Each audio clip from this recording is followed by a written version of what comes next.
This presentation is going to discuss the advantages and disadvantages of various uses of technologies in education, and how they can improve a person's learning in and out of the classroom.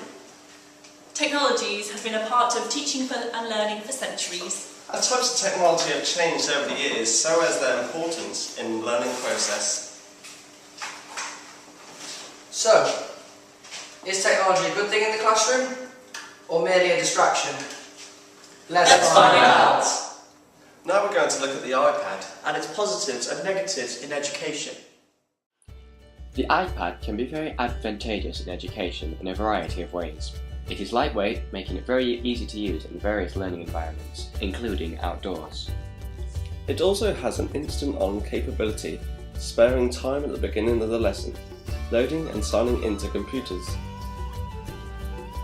The fast file sharing capability makes it easy for pupils to download class material and share work with peers, saving money on resources like ink and paper.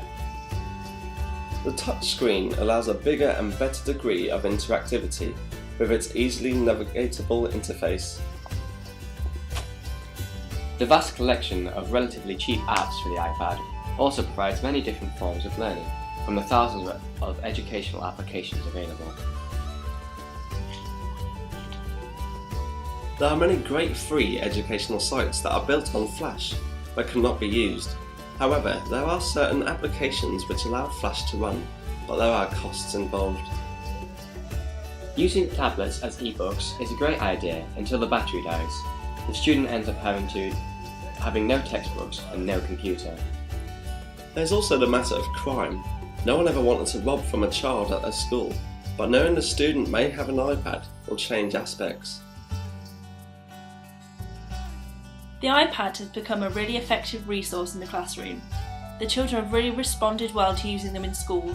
They seem to have improved many areas of their learning development, not only in the lesson objective intended, but also masses of PHSE points, especially through taking care of their equipment.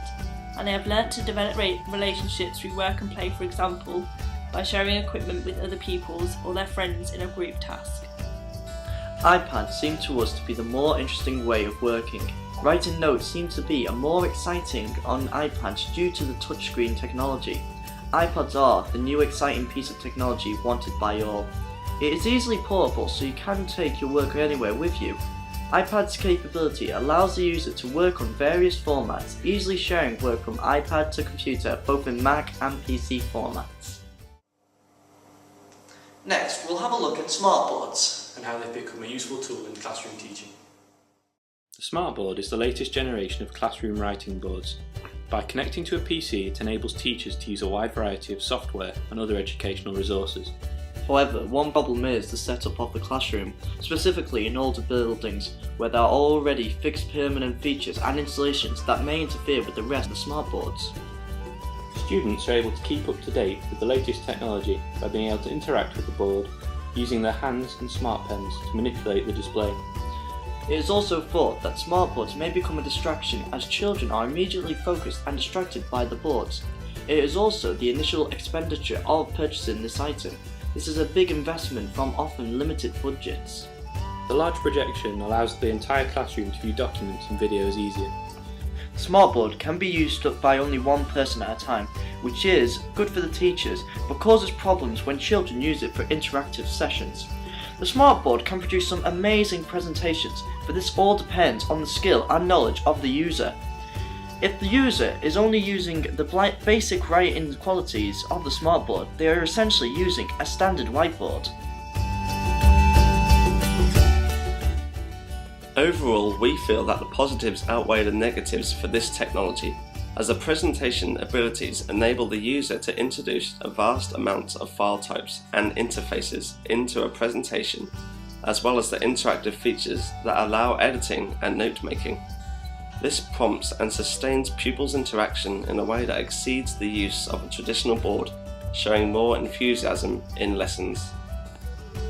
In our school, we are fortunate to have smartboards in all of the classrooms, beginning from infants.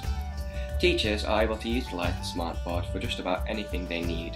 The students of this generation are completely comfortable with all sorts of technology, both at home and in the classroom. But with Smartboard in the classroom, teachers really do have the whole world at their fingertips. What an amazing resource in teaching young minds.